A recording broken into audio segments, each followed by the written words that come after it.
los que no leerán y preguntarán, no sé. Bien, volvemos entonces. Habiendo visto ventilación, seguimos entonces con esa etapa que hace la respiración externa de la respiración en su totalidad, que es la difusión gaseosa, ¿sí? Ahora vamos a hablar de este tema que es importante, porque hay términos que son muy propios de la difusión gaseosa. Primero, hay que entender la palabra difusión, ¿sí? Que seguramente ustedes en química lo van a ver dentro de poquito o en física biológica más. El término difusión hace a cuando un gas, ¿sí? Un gas pasa de una zona donde hay mucho a donde hay poquito de lo mismo, ¿sí? Entonces, el concepto empieza así. La difusión es un proceso físico-químico, ¿sí?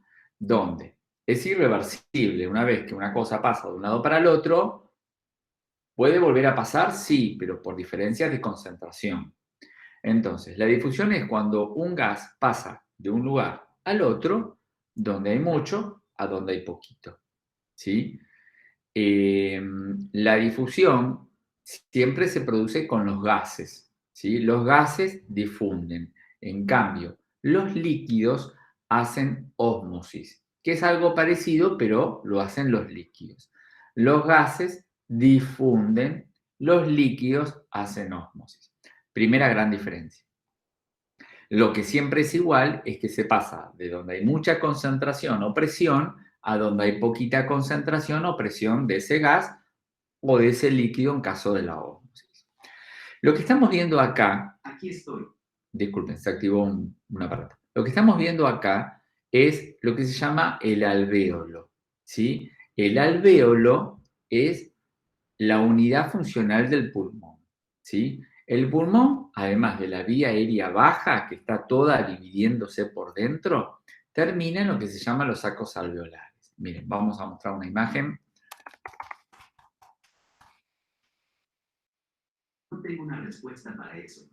Dime si te puedo ayudar con otra cosa. No, gracias. Se desactivó un sistema que está acá en mi casa.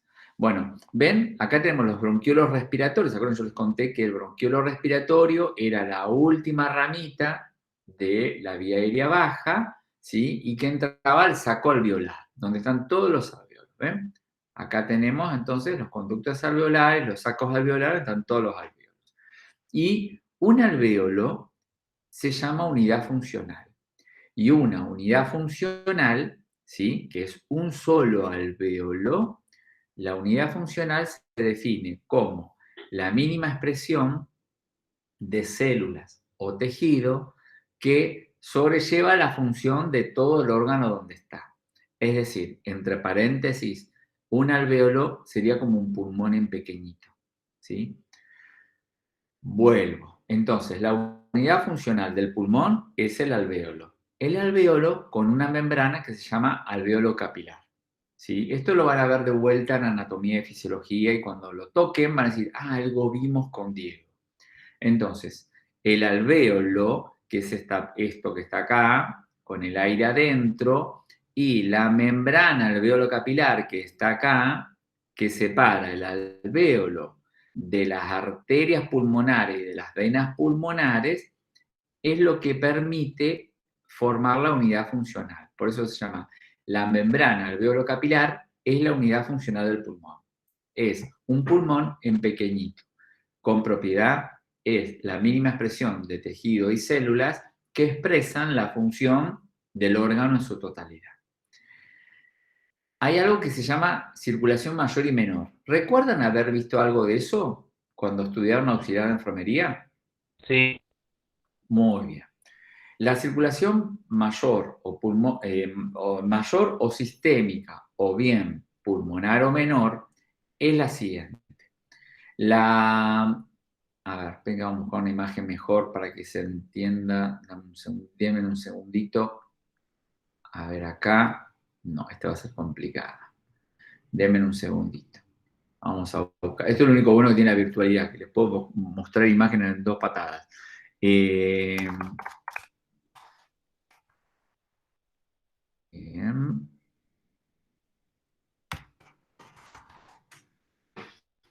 generalmente lo hago más con un lápiz, dibujándolo se entiende mejor. A ver acá. No, esto va a ser un caos. A ver, denme un segundito.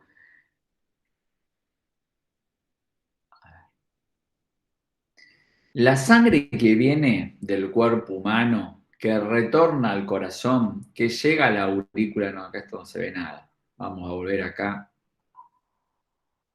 Acá. Vamos al corazón primero. El corazón tiene 4 cavidades, 2 aurículas, izquierda-derecha, ventrículo derecho, ventrículo izquierdo. ¿Sí? Las cavidades izquierdas, generalmente, ¿qué hacen? Transportan sangre muy rica en oxígeno. La sangre que llega a la aurícula izquierda viene a partir de venas pulmonares, 2 derechas, 2 izquierdas. ¿Sí? Tenemos acá 2 venitas pulmonares de este lado, 2 venitas pulmonares de esta, 4 venas totales entran a la aurícula izquierda y traen sangre rica en oxígeno, porque viene del pulmón. Pasa al ventrículo izquierdo y sale por qué arteria tan importante. Del ventrículo La aorta. izquierdo, la aorta, la arteria aorta. Muy bien. Esa sangre intercircular por todo el cuerpo humano y cuando vuelve al corazón lo hace por las vena cava superior y vena cava inferior. La vena cava superior trae toda la circulación, el retorno venoso de sangre carbooxigenada, ¿sí? De cabeza, tronco y tórax, ¿sí? En cambio, la vena cava inferior trae todo lo que es abdomen, cadera y miembros inferiores. Entonces, esa sangre se llama retorno venoso sistémico, porque viene de todos los sistemas.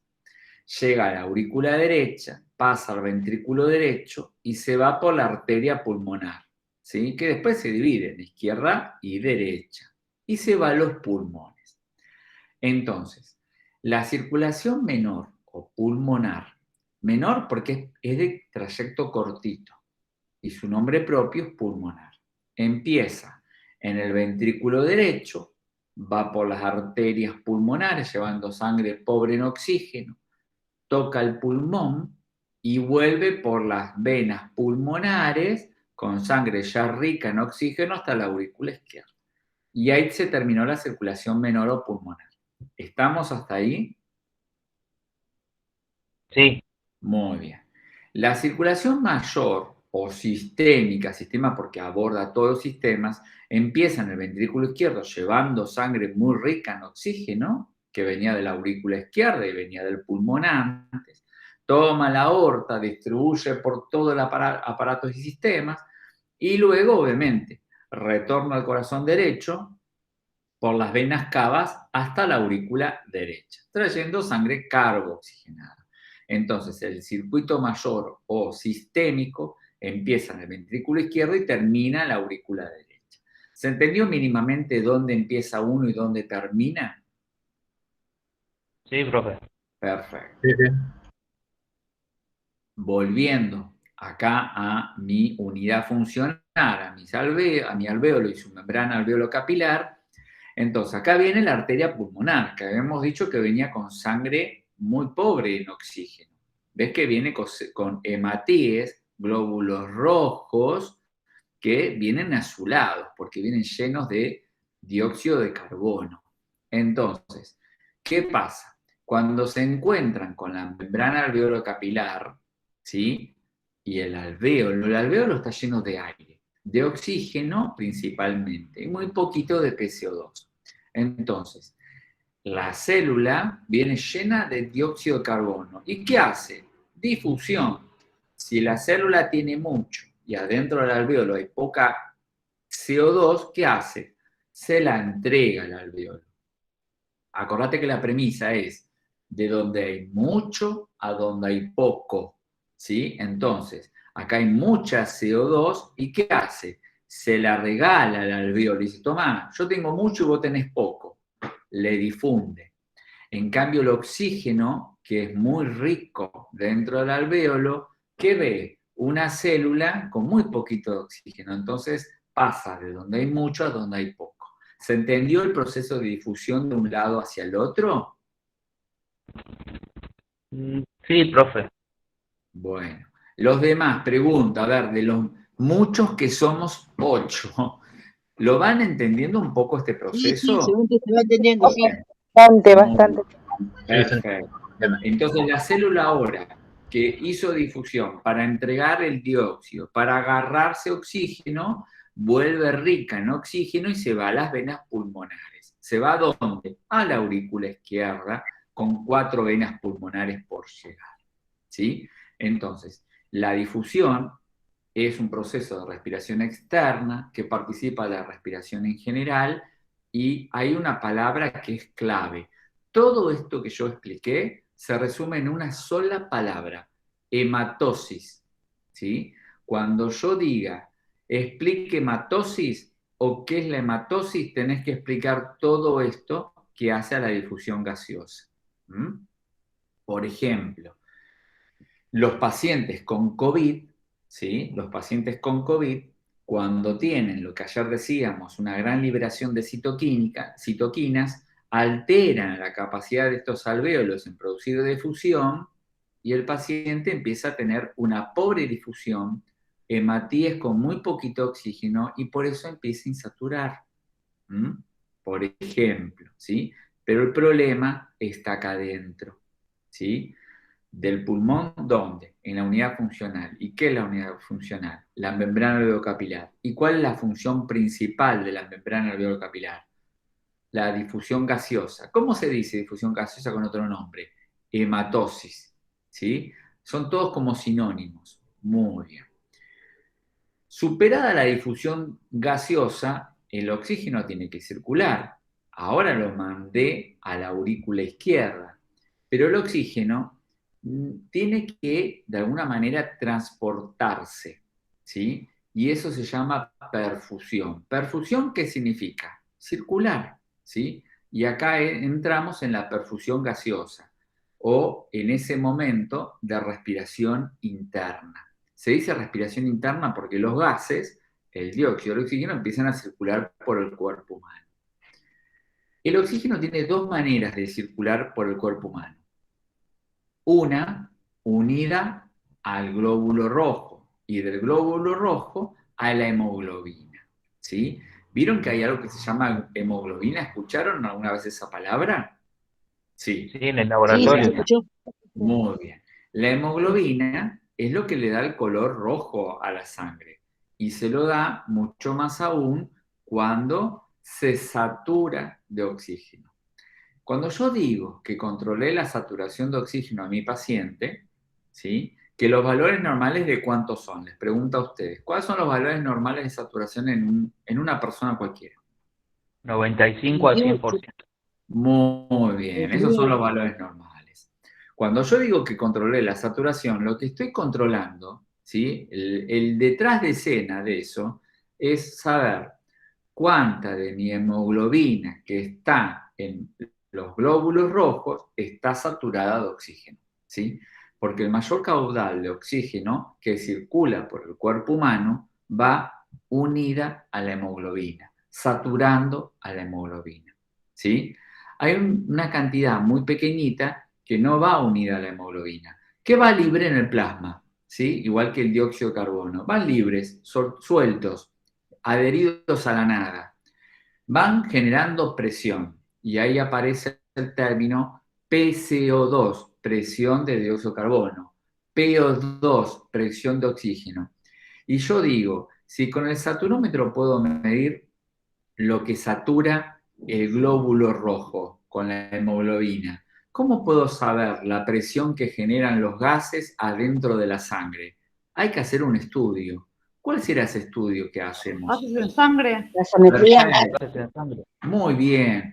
Cuando vos pedís una gasometría arterial, querés poner la lupa, la atención, a ver, ese poquito de sangre, ese poquito de oxígeno y de dióxido de carbono que circula solo, sin estar unido, ¿cuánta presión están generando en la sangre? Bueno, hay que tomar una muestra de sangre arterial a partir de una extracción que ya vamos a aprender a hacerla y un informe te va a arrojar ese estudio. Se llama gasometría arterial.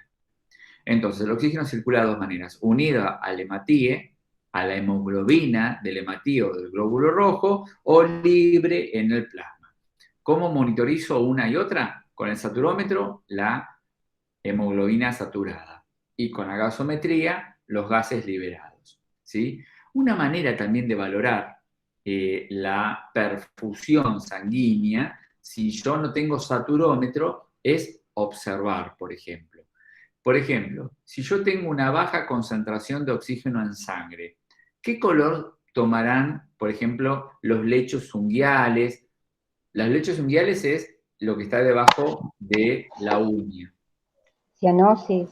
Muy bien, los labios, la esclerótica de los ojos. La esclerótica es la parte blanca de los ojos, se tornan cianóticas, como muy bien dijo la colega.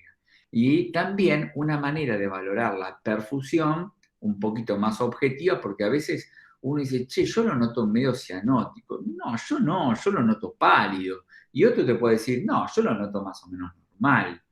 Entonces, a veces cuestan algunos pacientes y entre colegas que lleguemos a algo en común.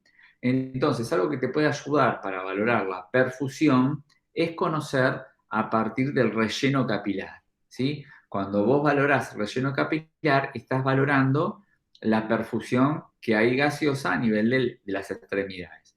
Vamos a hacer un video, es chiquitito, y que te muestra cómo se valora. Bien, acá el caso dice, paciente con trombosis de la arteria femoral izquierda. Y dice, obsérvese el relleno capilar más lento en el hallux. Hallux es dedo mayor, ¿sí? Recuerden que pulgares tenemos solamente en las manos, ¿sí? En los pies no existe el pulgar, existe el dedo mayor. También se le dice hallux, ¿sí? Entonces, tenemos un paciente con una trombosis y tiene una alteración en la capacidad de la arteria femoral izquierda, para colmo, de que la sangre llegue con rica en oxígeno. Los rellenos capilares, lo normal es que en menos de 2 segundos normocoloree. Ustedes me están viendo ahora, ¿no? Pregunto por si acaso, pues yo ahora no los veo a ustedes. Me ven en un costadito, ¿no? Sí, Bien. sí, lo está viendo. Sí, perfecto. Vos el relleno capilar lo hacés, mirá, o apretando el pulgar en este caso, lo dejo bien blanco, suelto y rapidito se tiene que poner rosado, ¿sí? Ahora nosotros vamos a ver el caso en un pie, ¿sí? Menos de 2 segundos es lo normal. En cambio, si yo digo, che, tarda más de 2 segundos, se dice que el relleno capilar está enlentecido, está más lento de lo normal.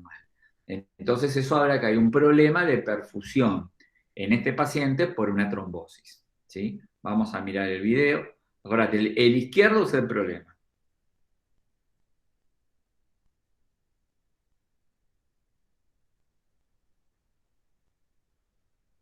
Este es el izquierdo, ves, tarda un poquitín, y este es el derecho. ¿Ves? Rápido, ¿ves? Blanco, rosado. Blanco, rápido se pone rosado. Relleno capilar. Vamos al que tiene trombosis, tarda un poquitín, ¿ves? Tarda un poquitín. Ese poquito marca la diferencia y te hace que el relleno capilar esté enlentecido y hable de que hay un compromiso, ¿sí? ¿Ves? El derecho es más rapidito, en cambio el izquierdo, que tiene la trombosis arterial, es más lento, ¿sí? Recuerden algo importante, además de valorar la velocidad del relleno, también vamos a valorar cuando toquemos ese pie. ¿Cómo lo podremos sentir a un pie que tiene alterada la perfusión? Frío. Temperatura fría. Frío, ¿sí? Vamos a tener un pie frío y otro seguramente que esté más normotérmico. Y si yo palpo los pulsos periféricos debajo de una femoral izquierda con trombosis, seguramente se van a palpar mucho más débiles, ¿sí? Más débiles. El popliteo, el pedio, el tibial posterior, eso ya lo vamos a ver en pulso. Pero ahora estamos entonces en perfusión gaseosa. Ya vimos entonces cómo podés monitorizar cómo podés medir la expresión de los gases con la gasometría y cómo podés valorar el relleno capilar, que habla de la perfusión gaseosa en simultáneo. Vamos avanzando, vamos avanzando. Bueno, ya vimos un poquito de circulación. Decíamos entonces, ¿sí?, la importancia que tiene el transporte de oxígeno en la sangre y de lo importante que es la hemoglobina. Sin hemoglobina no tenés mucho para hacer, ¿eh? Podés tener glóbulos rojos dando vuelta por todo el cuerpo, pero si no hay hemoglobina, no se transporta oxígeno. Por eso las personas que tienen anemia, ¿sí?, hay que darles alguna medicación para aumentar el aporte de hemoglobina, ¿sí? Generalmente un paciente con anemia, ¿qué suele referir? ¿Cómo, profe? Cansancio, Bien, Fatiga, cansancio, ¿qué más? Un paciente con anemia, ¿qué suele referir? fatiga, puede ser. calor, Bien, disnea, me falta el aire, fatiga, cansancio, ¿sí? ¿Por qué? Uno dice, pero ¿por qué la anemia provoca eso? Porque no llega oxígeno a los tejidos. Es decir, hay lo que se llama una hipoxia casi persistente, ¿sí? Los músculos, al recibir poco oxígeno, hacen hipoxia. Entonces, cuando el cuerpo está en hipoxia, no tiene muchas ganas de tener cierta afinidad para trabajo, para moverse, para pensar, me cuesta respirar.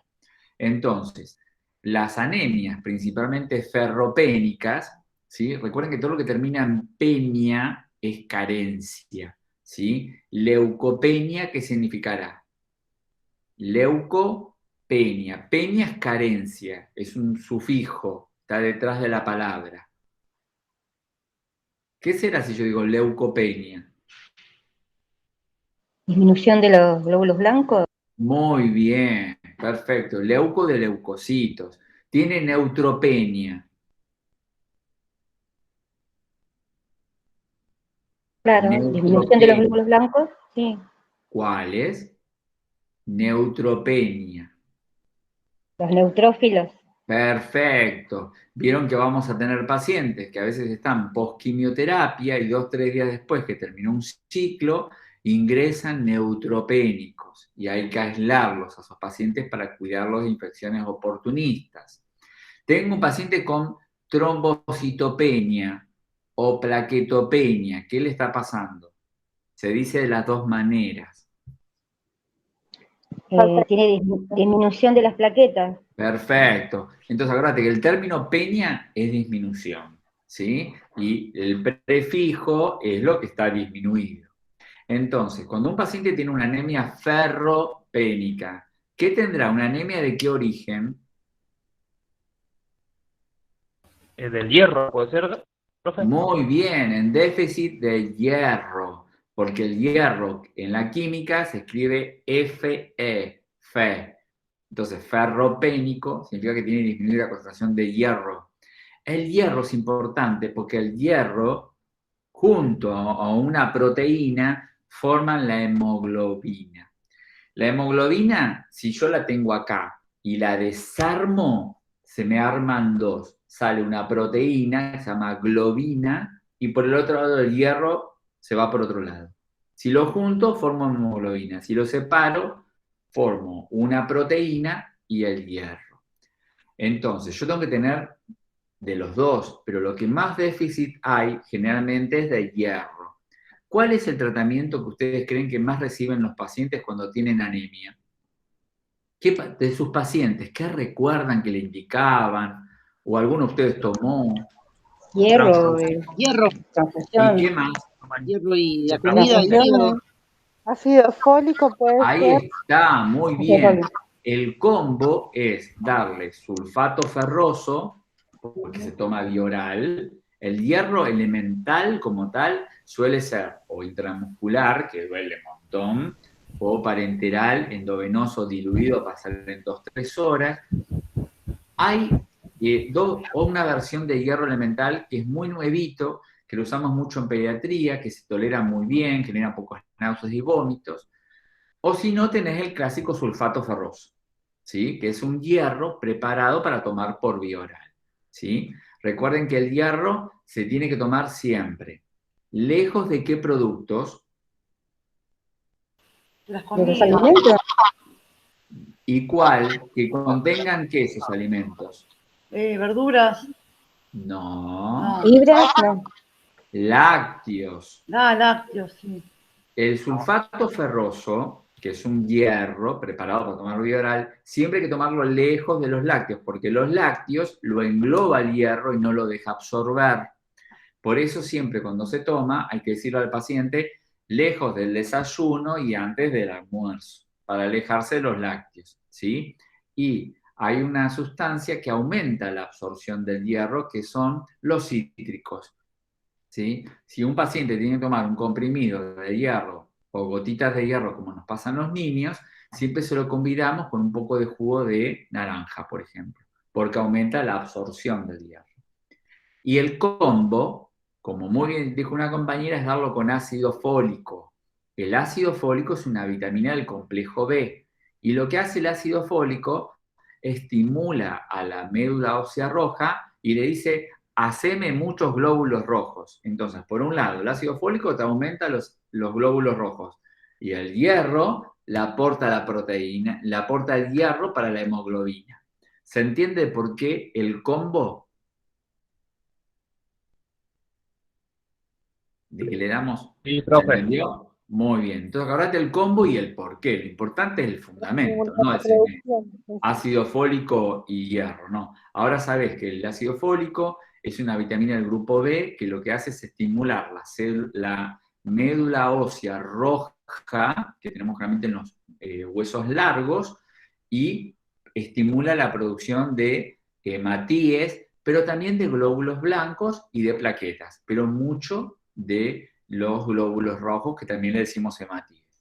Y el sulfato ferroso se lo damos para que le dé su cuota de hierro, ¿sí? Así tenemos muchos glóbulos rojos con mucha hemoglobina. Entonces, lo sacás al paciente de la anemia. Obviamente estos tratamientos son a largo plazo, no es que le das 2 días y el tipo está saltando la cuerda. No, generalmente el resultado por vía oral se espera como primeros resultados en 3 semanas. Cuando se lo das endovenoso, se puede esperar al cabo de una semana, semana y media. ¿Cómo valoramos la concentración de hemoglobina? Y se pide un laboratorio, ¿sí? Y además, para ver si está anémico, ¿qué le podemos pedir al paciente? Además de conocer la hemoglobina, ¿qué más le pide el médico? Una unidad de glóbulos rojos. Hematocrito. Muy bien, estamos preguntando al laboratorio. Muy bien, le pedimos un hematocrito, el número de hematíes, ¿sí? ¿Cuánto tiene? 5 millones, 6 millones, 4 millones, ¿sí? Entonces le pedís hematocrito, eritrocitos y hemoglobina, ¿sí? Básico, es un hemograma básico para conocer el estatus anémico que pueda tener tu paciente. Esta imagen que vemos acá, y ya nos vamos a un recreo en un ratito, es lo que se llama la curva de disociación de la hemoglobina. Lo voy a explicar bien simple, porque esto lo vamos a ver mucho más adelante, en segundo año en pediatría, que lo necesitamos.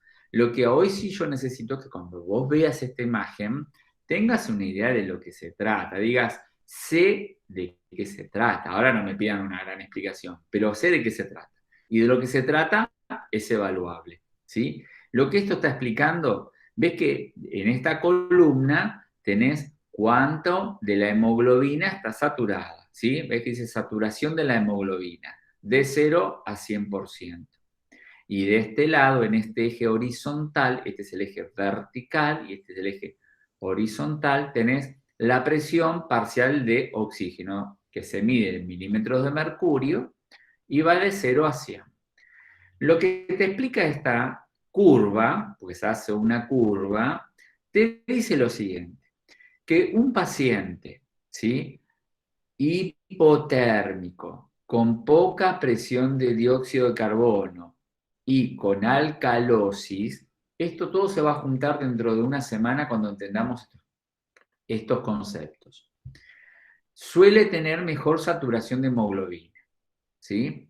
Es decir, un paciente con alcalosis, con el pH arriba de 7,45, con una presión de dióxido de carbono bajita, ya vamos a ver cuánto es, y que está hipotérmico, suele mantener hemoglobinas muy ricas en saturación. En cambio, un paciente con fiebre, un paciente con la presión de dióxido de carbono alta, ¿sí? Alta, se está reteniendo el dióxido para él, y se ponen acidótico, le baja el pH, ¿sí? La curva se desplaza hacia este lado y cae la saturación de la hemoglobina y aumenta el oxígeno libre en la sangre. Lo ideal es que el oxígeno no esté todo libre en la sangre, sino que siempre esté muy unida a la hemoglobina y un poquito esté circulando libre. Entonces, acá te muestra que los extremos pueden generar o aumentar la saturación o hacerla caer, ¿sí? Por eso nosotros vamos a ver los siguientes ejemplos. Si yo tengo, por ejemplo, una persona que se cae en pleno verano a la pileta con agua caliente y se asfixia bastante, pero lo logro reanimar, ¿sí? Es un paciente que suele estar febril, muy hipoxémico porque está con el oxígeno bajito, hipercápnico con la PCO2 muy alta y muy acidótico. Este paciente no tiene buen pronóstico. Suelen tener muchas secuelas neurológicas. En cambio, lo que sabemos es que si una persona se cae a un lago congelado, lo sacás y lo reanimás, vas a encontrarlo hipotérmico, con la concentración de dióxido muy bajita y el pH alto. Y estos pacientes tienen mejor sobrevida y menos secuelas neurológicas que los pacientes que cayeron en agua tibia. ¿Por qué? Porque los órganos como el cerebro y el corazón, que usan mucho oxígeno, ¿sí? Cuando caen en agua fría, consumen poco oxígeno, se congelan. Cuando caen en agua tibia o caliente, requieren mucho oxígeno. Y si yo no estoy respirando, seguramente el que cayó al lago frío le va a ir mejor que el que cayó en agua caliente, por la afinidad que tiene el oxígeno a la hemoglobina. ¿Se entendió un poco este tema de la curva de disociación, esta primera parte? Sí, sí, se entendió. Bien. Por lo menos con los ejemplos te vas a dar una idea de la diferencia entre una curva que se desvía a la izquierda y una curva que se desvía a la derecha. El mejor pronóstico siempre está a la izquierda de la curva. Muy bien. Gasometría arterial, ¿sí? La gasometría arterial es un estudio, pregunto, ¿es invasivo o no invasivo? Invasivo. Perfecto, es un estudio invasivo. ¿Lo hace el enfermero o solamente el médico? El médico. Los médicos. Médico. Bueno, acá les vengo a romper los esquemas. La gasometría arterial la puede hacer el enfermero siempre y cuando esté entrenado, porque la ley de enfermería, la 24.004, la 12235 en provincia o la 298 en capital, en Ciudad de Buenos Aires, no dice el enfermero no puede hacer la gasometría arterial, pero tampoco dice que puede. Entonces, la Constitución argentina dice que aquello que la ley no prohíbe se puede hacer, ¿sí? Entonces, yo puedo sacar sangre arterial, pero, Diego, tenés que saber la técnica, ¿sí? De eso se trata. Entonces, vos vas a ver que muchos enfermeros que hacen gasometría arterial, pero lo importante no es solamente, por la técnica se la puedo enseñar a mi mamá. Lo importante es entender la técnica, el procedimiento y la seguridad que le tengo que brindar al paciente para realizar la técnica. Primero, vamos a repasar los valores, que esto un poquito te lo tenés que machetear en la memoria, ¿sí? Estos son valores que uno de a poco se los tiene que ir recordando. Como yo sé los valores normales del pulso, la respiración y la tensión arterial, bueno, estos valores tenés que de a poquito memorizarlos. Porque en los parciales solemos tomar exámenes de esto, que te ponemos un paciente, te digo, mira, vino este resultado, ¿cómo está tu paciente? Entonces, para poder diagnosticar una alteración gasométrica, tengo que recordar los valores normales, ¿sí? Y de acá he hecho una publicidad, en el módulo formativo hay ejercicios para practicar, ¿sí? Muy bien. Hoy yo te voy a enseñar a resolverlos. Después vos, si querés practicar, mirás el módulo y te los podés hacer. Mirá, gasometría arterial. Tenés valores normales. pH, que el pH habíamos dicho que era una concentración negativa como logaritmo de la concentración de los hidrogeniones. La H es de hidrogeniones. Los valores normales de 7,35 a 7,45 o 0,45. No tiene unidad, ¿ves? A secas, no tiene nada atrás. El pH, ya te lo voy avisando, te da el nombre de la alteración. Uno puede estar o acidótico o como Alcalótico, alcalótico. muy bien. Alcalótico. Puede tener o acidosis o alcalosis, ¿sí? Ahí ya tenés el nombre de la alteración. Entonces, si una persona, vos recibís el resultado de la gasometría. A mí me pasaba mucho a la noche que el médico tipo 1 se iba a dormir, me dejaba un laboratorio para 3 de la mañana, 5 de la mañana, para un paciente post cirugía cardiovascular, que era un poquito lo que más atendía yo, y me decía, bueno, avísame cualquier cosa. Y bueno, yo tenía que leer los gases y ver si le avisaba o no, porque a veces había que cambiar algún parámetro del ventilador para acomodar estos gases, ¿sí? Si bien a veces ya con la experiencia hablábamos, bueno, si me da esto o lo otro, cambio esto o lo otro, pero bueno, eso va de la mano de la relación con el médico y vos tu formación. Por favor, no se les ocurra tocar un ventilador si no tenés la formación adecuada. Entonces, el pH ya es el primer numerito que te informan, es el pH. Y eso, si está dentro de los valores normales, listo, ya no te preocupes. Si te dice, mira, dio 7,35, todo bien. 7,38, todo bien. 7,40, ¿está todo bien? Les pregunto a ustedes. Sí, 7,45, ¿está todo bien? Sí. 7,47, ¿está todo bien? No, está mal. No. No. Entonces, cuando supera los 7,45, No, yo no tenía acá. ¿Uno blanco? Sí. cuando ¿Me lo supera, bajaste, no? ojo, hay un micrófono ahí, si lo pueden apagar, gracias. Cuando supera el valor máximo 7,45, el paciente está en alcalosis. Ya tenés el nombre del problema. Vos decís, ¿cómo se llama el problema? Alcalosis. ¿Cuál es el apellido? Ahora te lo digo. Si tiene 7,34, ¿es normal? No. No. Y lo que está por debajo de 7,35 se llama acidosis.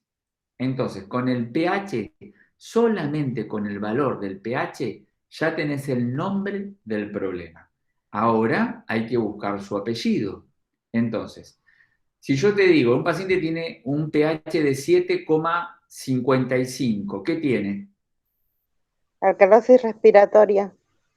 ¿Por qué respiratoria? Si yo no di ningún valor. Ah, perdón. No, ella sacó la bola de cristal y le tiró el apellido. pH nada más. Acuérdate que el pH te da el nombre. Después, si es respiratorio o metabólico, vamos a tener que ver los gases y el bicarbonato. Por ahora yo estoy tirando pHs. Tiene un pH de 7,51. ¿Cómo está? Alcalosis. Muy bien. Tiene un pH de 7,32. Acidosis. 7,29. Acidosis. Acidosis. Perfecto, muy bien.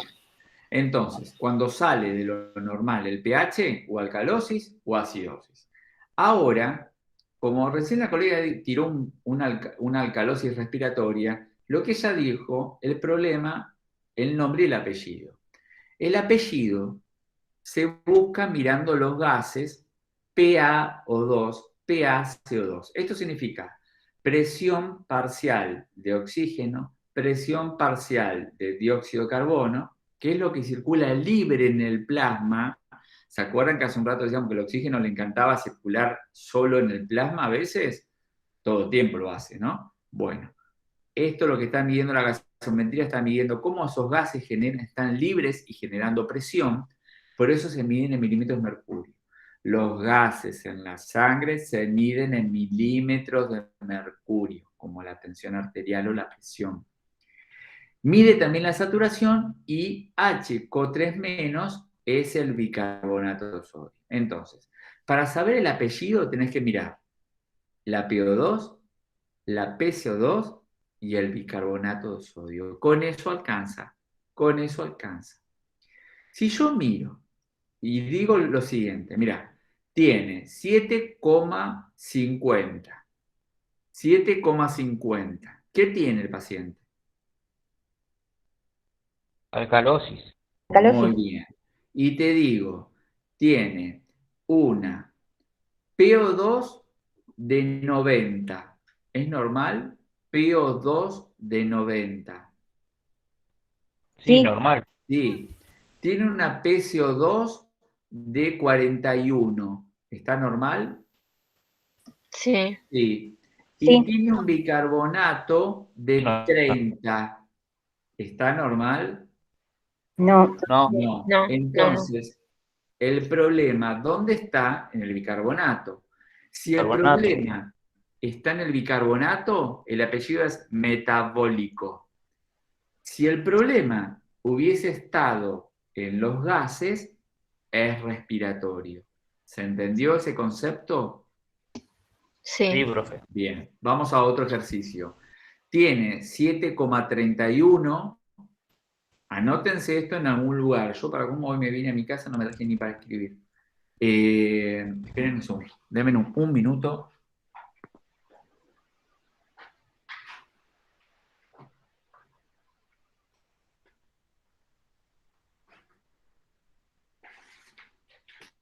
Acá está. Así yo también puedo escribir. Vamos a hacer unos ejercicios. Tiene pH 7,31 barra, se informa siempre así, pH, PO2, PCO2, saturación, bicarbonato. ¿Sí? Luego tiene, vamos a poner un oxígeno de 80, una PCO2 vamos a poner de 50, una saturación de 91 y un bicarbonato de 25. ¿Sí? Repito, pH 7,31, PO2 80, PCO2 50, saturación de oxígeno 91, bicarbonato 25. ¿Sí? Pregunto, el nombre del problema, ¿cómo se llama?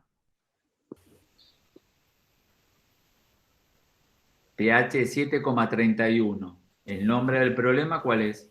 Alcalosis metabólica. Respiratoria.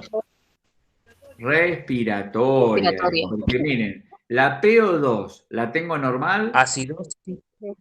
Acidosis Sí, respiratoria, profe. claro, acidosis respiratoria. Tengo 7,31. Chau, está acidótico. ¿Cuál es el apellido? La PO2 está en el límite normal, pero la PCO2 tengo en 50. Ya está fuera de lo normal. Ahí tengo un problema. La saturación 91, está bajita. Y el bicarbonato, ¿cómo está? Normal. Entonces, ¿dónde está el problema? En lo respiratorio. Entonces, el apellido es que la acidosis es de origen respiratorio. ¿Se entendió? Sí. Muy bien. A esta tabla, acá dice, súmenle otros datos más que te voy a informar. El exceso de base, EB, B larga, que se informa -2 a +2 miliequivalentes litros, igual que el bicarbonato, y la saturación de oxígeno que ya está informada, ¿sí? Entonces, la gasometría arterial te informa el pH, la PO2, la PCO2, la saturación de oxígeno, el bicarbonato y el exceso de bases, ¿sí? Acá nuevamente te dice, no se olvide que los gases se miden en milímetros de mercurio, pues yo no puedo decir, cuando te diga que complete un examen o yo te pregunte, bien, ¿cuáles son los valores normales de presión de oxígeno en la sangre? Vos vas a decir, de 80 a 100, y yo te voy a decir, ¿qué? Milímetros de mercurio. Tenés que acordarte en cómo se expresan estos números, ¿sí? Muy bien.